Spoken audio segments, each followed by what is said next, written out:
చీకటి పరదాలలో ఒక రక్తపు కథ ఉంది. ప్రతి సీటు వెనుక ఒక గుర్తు దాగి ఉంది.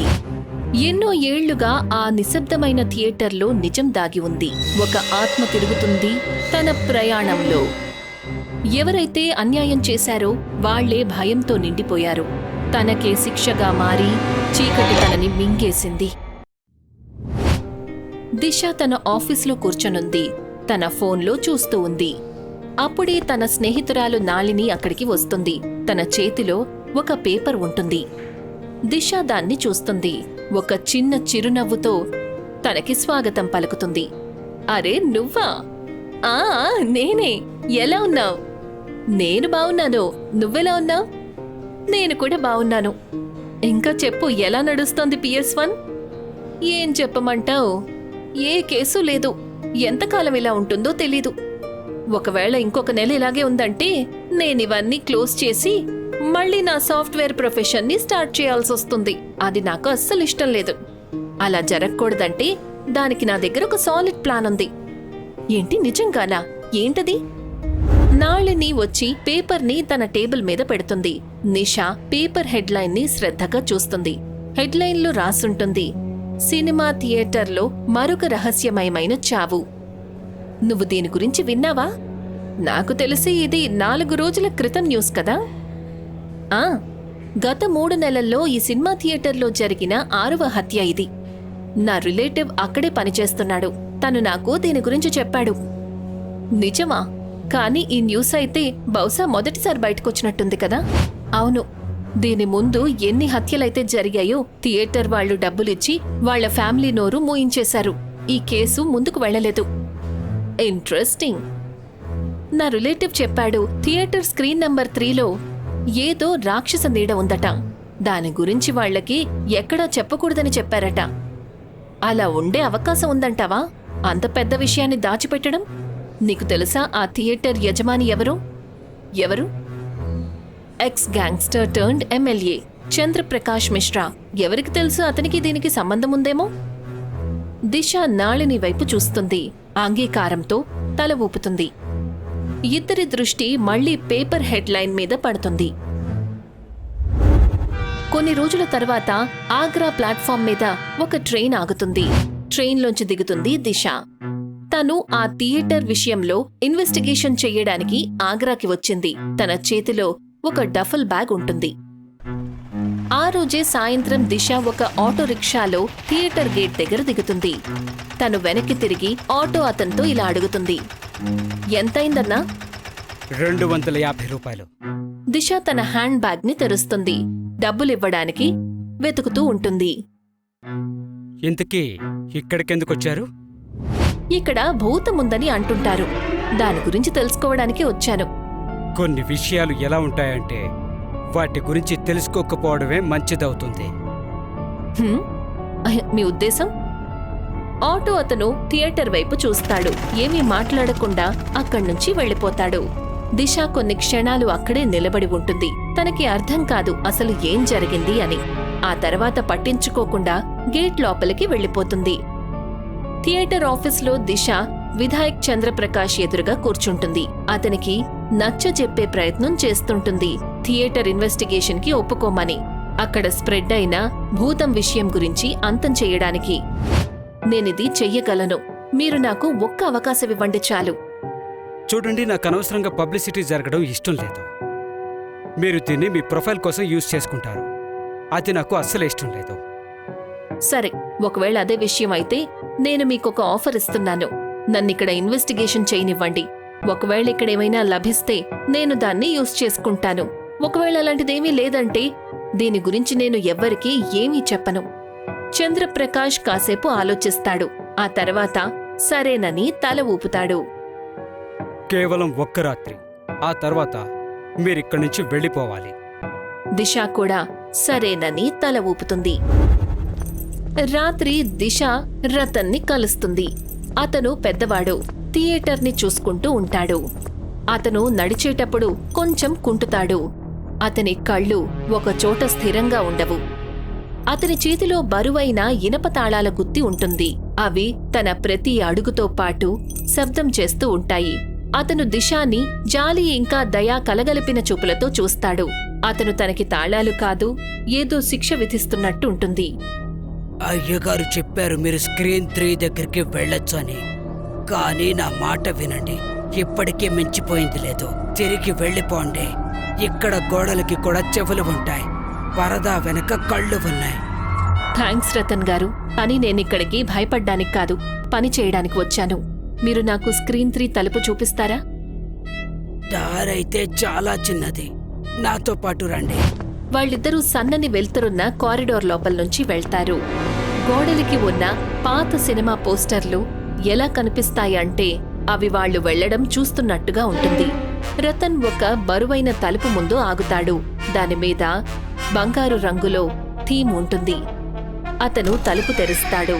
ఆ తలుపు తెరిచే శబ్దం నిశ్శబ్దాన్ని చీరేస్తుంది. అతను దిశాకి ఒక టార్చ్ ఇస్తాడు.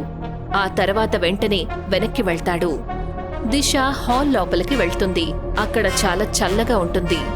లాబీ కంటే ఎక్కువగా తన ఊపిరిలో నుంచి ఒక పొగ వస్తూ ఉంటుంది. హాల్ చాలా పెద్దదిగా ఉంటుంది. సీట్లు చాలా ఎక్కువగా పై వరకు ఉంటాయి. తను టార్చ్ ఆన్ చేసి మధ్యలో నుంచి ముందుకు వెళ్తుంది. తన అడుగుల శబ్దం కార్పెట్లో కలిసిపోతుంది.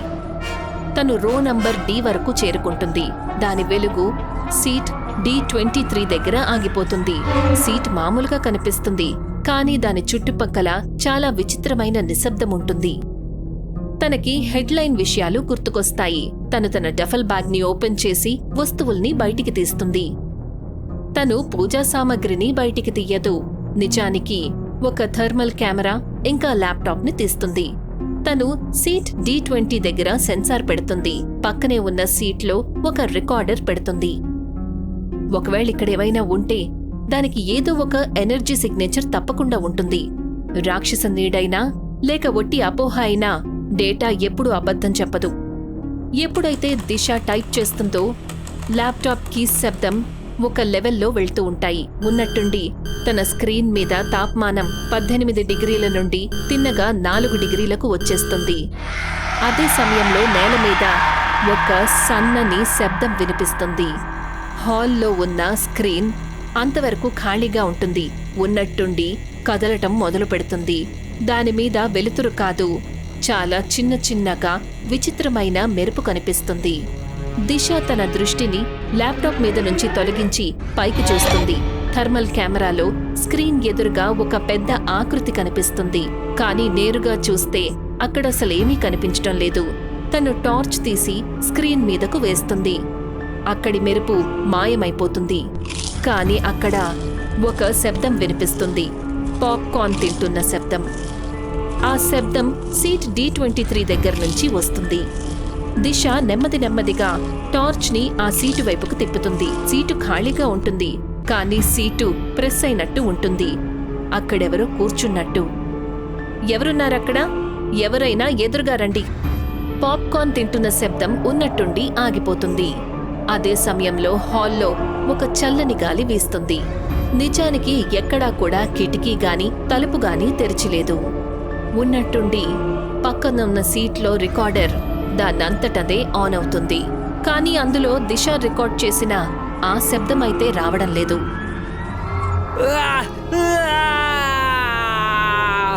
లేదు. దిశ వెంటనే రికార్డర్ని తీస్తుంది. శ్రద్ధగా వింటుంది. తనకి అర్థమవుతుంది, అందులో ఎవరివో అరుపుల శబ్దాలు వినిపిస్తున్నాయి, కానీ స్పష్టంగా లేవు. వాళ్ళేం చెప్పాలనుకుంటున్నారు? వెనక ఎక్కడో ప్రొజెక్టర్ ఆన్ అయ్యే శబ్దం కూడా వినిపిస్తుంది. దిశాకి అర్థమవుతుంది దీని సంబంధం ప్రొజెక్టర్ రూమ్ నుంచి ఉందని. తను వెంటనే లేస్తుంది. వేగంగా ప్రొజెక్టర్ రూమ్ దగ్గరికి పరుగులు పెడుతుంది. దిశ ప్రొజెక్టర్ రూమ్కి చేరుకుంటుంది. గది చాలా చిన్నదిగా ఉంటుంది. అందులో ఏదో కాలుతున్న వాసన వస్తుంది. మధ్యలో ఒక పురాతనమైన 35mm ప్రొజెక్టర్ ఉంటుంది. ఆశ్చర్యకరమైన విషయం ఏంటంటే ప్రొజెక్టర్ దానంతటదే నడుస్తూ ఉంటుంది. అక్కడ ఎవ్వరూ లేరు, అయినా దాని రీల్ తిరుగుతూ ఉంటుంది. తను నెమ్మదిగా మెషిన్ దగ్గరికి వెళ్తుంది. తన గుండె వేగంగా కొట్టుకుంటూ ఉంటుంది. తను కింద హాల్ వైపు చూడటానికి చిన్న అద్దంలోంచి చూస్తుంది. పైకి చూడగానే తనకి సీట్ D23 దగ్గర ఎవరో కూర్చున్నట్టు కనిపిస్తుంది. అతను ఒక మగ వ్యక్తి. అతను పాత చిరిగిపోయిన ప్రొజెక్టర్ని నడిపే యూనిఫామ్ వేసుకొనుంటాడు. అతను తిన్నగా ఆమె వైపే చూస్తూ ఉంటాడు. ఎవరు నువ్వు? ఏం కావాలి నీకు? ఆ వ్యక్తి సమాధానం చెప్పలేదు. దానికి బదులు ప్రొజెక్టర్ లెన్స్లో నుంచి కళ్లకు గుచ్చుకునే వెలుతురు బయటికొస్తుంది. దిశ తన కళ్లను చేతులతో మూసుకుంటుంది. కొన్ని గంటల తరువాత దిశ ప్రొజెక్టర్ రూంలో స్పృహలోకొస్తుంది. తను అటూ ఇటూ చూస్తుంది, అక్కడెవరైనా ఉన్నారా అని. తను వెంటనే లేస్తుంది. కింద హాల్ వైపుకి చూడ్డానికి తొంగి చూస్తుంది. కాని ఇప్పుడు అక్కడ ఎవరూ ఉండరు. తనకి అర్థమవుతుంది ఇది తన ఆలోచన కంటే చాలా ప్రమాదకరమైందని. ఆ తర్వాత గదిలో నుంచి బయటికి వస్తుంది. దిశ మళ్లీ ఆ చోటికి వస్తుంది ఎక్కడైతే తన వస్తువుల్ని పెట్టిందో. తను త్వరగా తన బ్యాగ్ని ప్యాక్ చేసుకుంటుంది. అన్ని ఉపకరణలను ఆఫ్ చేసేస్తుంది. ఎప్పుడైతే తను వెళ్లడానికి బయలుదేరుతుందో ఎదురుగా ఉన్న స్క్రీన్ దానంతటదే ఆన్ అవుతుంది. దానిమీద ఒక ఫుటేజ్ కనిపిస్తుంది. ఏదో సీసీటీవీ రికార్డింగ్లా ఉంటుంది. దానిమీద తారీఖు రాసి ఉంటుంది, మార్చి 21, 2011. స్క్రీన్ మీద థియేటర్ ప్రొజెక్షన్ రూమ్ కనిపిస్తుంది. అక్కడ యవ్వనంగా ఉన్న చంద్రప్రకాష్ మిశ్రా నిలబడి ఉంటాడు. చాలా భయంకరంగా కనిపిస్తాడు. అతనొక యువకుడు అమన్తో వాదిస్తూ ఉంటాడు. అతనక్కడ ప్రొజెక్టర్ని నడుపుతూ ఉంటాడు. నువ్వు నేను ఎంత వద్దని చెప్పినా నా కూతుర్ని వెంబడిస్తూనే ఉన్నావు. ఇప్పుడు నువ్వు ఈ తప్పుకి శిక్ష అనుభవించాల్సిందే. నేతగారు, నేను నిజం చెప్తున్నాను. నేను ఆషికాని ఎంతో ప్రేమిస్తున్నాను. తనని ఎప్పుడు సంతోషంగా ఉంచుతాను. ప్రేమ అనే పిచ్చి నీకు తలకెక్కింది. దాన్ని నేను తొలగించాల్సిందే. ఏమంటున్నారు? చంద్రప్రకాష్ అతని పీక పట్టుకుంటాడు. ప్రొజెక్టర్ని ఆన్ చేస్తాడు. ఏం చేస్తున్నారు మీరు? చంద్రప్రకాష్ నెమ్మదిగా అమన్ తలను తిరుగుతున్న ప్రొజెక్టర్ దగ్గరికి తీసుకువెళ్తాడు. నేతగారు, వద్దు వద్దు వద్దు. ఇక అంతటితో చంద్రప్రకాష్ అమన్ తల తిరుగుతున్న ప్రొజెక్టర్లోకి గట్టిగా తోసేస్తాడు. దానితో తన తల వెంటనే నలిగిపోతుంది.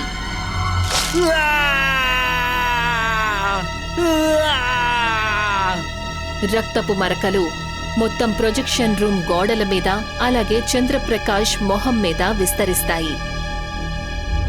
కొంతసేపటి తర్వాత చంద్రప్రకాష్ సీట్ D23 మీద కూర్చుంటాడు. అప్పుడే రమణ్ అక్కడికి వస్తాడు. చంద్రప్రకాష్ అమం శరీరాన్ని ఒక సంచిలో నింపుతాడు. రమణ్ దానిని బయటికి తీసుకువెళ్తాడు. ఆ తర్వాత స్క్రీన్ ఆఫ్ అయిపోతుంది. నిజం తెలుసుకుని దిశ పూర్తిగా స్తంభించిపోతుంది. తను అక్కడే కూర్చుండిపోతుంది. అంతా కూడా అర్థమయ్యింది అన్నట్టు. అది కేవలం ఒక భూతం కథ కాదు, అది ఒక హత్య. దాన్ని దాచిపెట్టడం జరిగింది. అమన్ ఆత్మ నిజాన్ని బయట పెట్టాలనుకుంటోంది. ఉన్నట్టుండి తలుపు గట్టిగా తెరుచుకుంటుంది. దిశ కంగారు పడి వెనక్కి తిరుగుతుంది. అక్కడ చంద్రప్రకాష్ నిలబడి ఉంటాడు. అతని చేతిలో సైలెన్సర్ తుపాకీ ఉంటుంది. అది తిన్నగా దిశకే గురిపెట్టి ఉంటుంది. నేను చెప్పాను కదా దిశ, నువ్వు నీ ప్రొఫైల్ కోసం దీన్ని యూజ్ చేస్తావు. నువ్వు ఏం చూసావంటే అది నువ్వు చూడకుండా ఉండాల్సింది. ఇప్పుడు నువ్వు ఆ సినిమాలో భాగమైపోతావు. మీరు అమన్ని చంపేశారు. అవును, చంపేశాను. ఇప్పుడిక నీ వంతు. ఇక తర్వాతి ఇన్వెస్టిగేషన్ పైకి వెళ్ళాక చేసుకో. చంద్రప్రకాష్ ముందుకు వస్తాడు. అతని వేలు ట్రిగర్ని నొక్కబోతుంది. దిశ వెనక్కి వెళ్తూ అతని వైపు చూస్తుంది. ఒకవేళ నేను చస్తే ఈ డేటా మొత్తం క్లౌడ్లోకి వెళ్ళిపోతుంది. మీరు చేసినవన్నీ లైవ్ స్ట్రీమ్ అవుతాయి. ఇక్కడ ఎలాంటి నెట్వర్క్ లేదమ్మాయ్. నేను జామర్లు పెట్టాను. నీ తెలివితేటలు ఇక్కడ పని చేయవు. ఎప్పుడైతే చంద్రప్రకాష్ తుపాకీని కళ్ల ముందే పైకి లేపుతాడో ఉన్నట్టుండి మొత్తం గదంతా చీకటిగా మారిపోతుంది. లైట్స్ అన్నీ ఆఫ్ అయిపోతాయి. థియేటర్ స్పీకర్స్లో ఒక విచిత్రమైన శబ్దం వినిపిస్తుంది. ఏది స్పష్టంగా వినిపించటం లేదు. చంద్రప్రకాష్ కంగారు పడి చీకట్లో 3 సార్లు పేలుస్తాడు. తర్వాత హడావిడిగా ఫోన్ తీసి అన్ని వైపులా చూస్తాడు. కాని తనకేమీ కనిపించలేదు. అప్పుడే తనకి అనుభూతి కలుగుతుంది తన వెనక ఎవరో ఉన్నారని. తను వెంటనే తిరిగి మరొక బుల్లెట్ పేలుస్తాడు. ఒక చిన్న చిరునవ్వుతో తను ముందుకు వెళ్తాడు. తనకనిపిస్తుంది దిశ ఇప్పుడు నేలమీద పడిపోయుంటుందని. చెప్పాను కదా నాతో పెట్టుకోవద్దని. నేను చాలా చెడ్డవాణ్ణి. అతను టార్చ్ వెలుగును నేలమీదకు వేస్తాడు. కాని తనకి ఏమీ కనిపించటం లేదు. ఎప్పుడైతే అతను టార్చ్ని పైకెత్తుతాడో అప్పుడు తన కళ్ళు ఆశ్చర్యంతో నిండిపోతాయి. తన ఎదురుగా అమన్ ఆత్మ నిలబడి ఉంటుంది. లేదు లేదు, ఇది సాధ్యం కాదు, ఇది సాధ్యం కాదు. అతను వెనక్కి పడిపోతూ టార్చ్ని వెనక్కి తిప్పుతాడు. కాని అక్కడ ఎవరూ ఉండరు.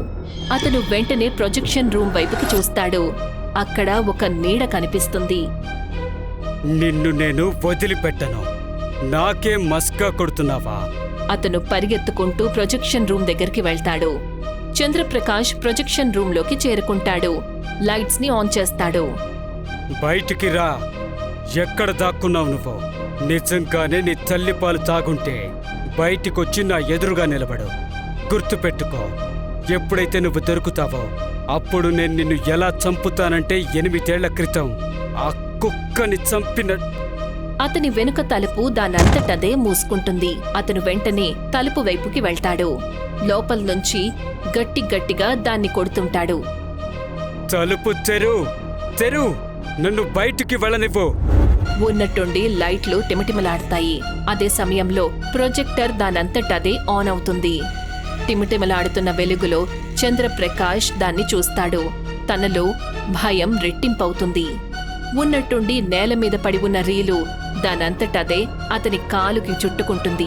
అది చూసి మరింత కంగారు పడతాడు. లేదు లేదు, ఏం జరుగుతుంది? వద్దు. రీల్ పూర్తిగా తన శరీరమంతా చుట్టుకుంటుంది. అతని కదలికలు ఆగిపోతాయి. అదే సమయంలో అతని వెనుక అమన్ ఆత్మ కనిపిస్తుంది. అతని కళ్లల్లో కోపం నిండి ఉంటుంది. చంద్రప్రకాష్ శరీరానికి చుట్టుకుని ఉన్న రీల్ నడుస్తున్న ప్రొజెక్టర్కి అతుక్కుంటుంది. ఇక దానితో పాటు చంద్రప్రకాష్ కూడా ఏ విధంగా చనిపోతాడంటే 8 ఏళ్ల క్రితం అమన్ చనిపోయినట్టు. అమన్ ఆత్మ అక్కడే నిలబడి దాన్ని చూస్తూ ఉంటుంది. కొంతసేపటి తర్వాత స్క్రీన్ నంబర్ 3 హాల్లో దిశ స్పృహ తప్పి పడిపోయుంటుంది. ముందు తను గట్టి శబ్దం వల్ల పడిపోయి ఉంటుంది. అదృష్టవశాత్తు తను చంద్రప్రకాష్కి కొంత దూరంలోనే పడిపోయి ఉంటుంది. నెమ్మదిగా తన స్పృహలోకి వస్తుంది. కుర్చీ సహాయంతో లేచి కూర్చుంటుంది. అప్పుడే తన దృష్టి ప్రొజెక్షన్ రూమ్ మీద పడుతుంది. తను అక్కడ అమన్ని చూస్తుంది. అతని మొహం ఇప్పుడు మనిషిలా కనిపిస్తుంది. అతని కళ్ళు శాంతంగా ఉంటాయి. దిశ వెంటనే అర్థం చేసుకుంటుంది ఇప్పుడు తన ఆత్మకి ముక్తి లభించిందని. చంద్రప్రకాష్ ఎక్కడికైతే చేరుకోవాలో అక్కడికి చేరుకున్నాడు. కొంత సమయం తర్వాత దిశ థియేటర్లోంచి బయటికి వెళ్తుంది. అప్పుడే నాళిని తన కార్లోంచి దిగుతుంది. త్వరగా తన దగ్గరికి చేరుకుంటుంది. తనని హత్తుకుంటుంది. దిశ, నువ్వు బానే ఉన్నావు కదా? నిన్న రాత్రి నాకు ఎమర్జెన్సీ సిగ్నల్ వచ్చింది. ఫస్ట్ ట్రైన్లోనే ఇక్కడికొచ్చేశాను. దిశ వెనక్కి తిరిగి థియేటర్ వైపు చూస్తుంది. అంతా బానే ఉంది. నేను కూడా బానే ఉన్నాను. ఇక ఈ థియేటర్లో ఏ మరణాలు సంభవించవు. కాని ఏం జరిగింది? చాలా పెద్ద కథ, నేను చెప్తాను. నాళిని సరేనని తల ఊపుతుంది. దిశ ఇంకా నాళిని ఇద్దరూ కార్లో కూర్చుంటారు. కార్ అక్కడ్నుంచి వెళ్ళిపోతుంది.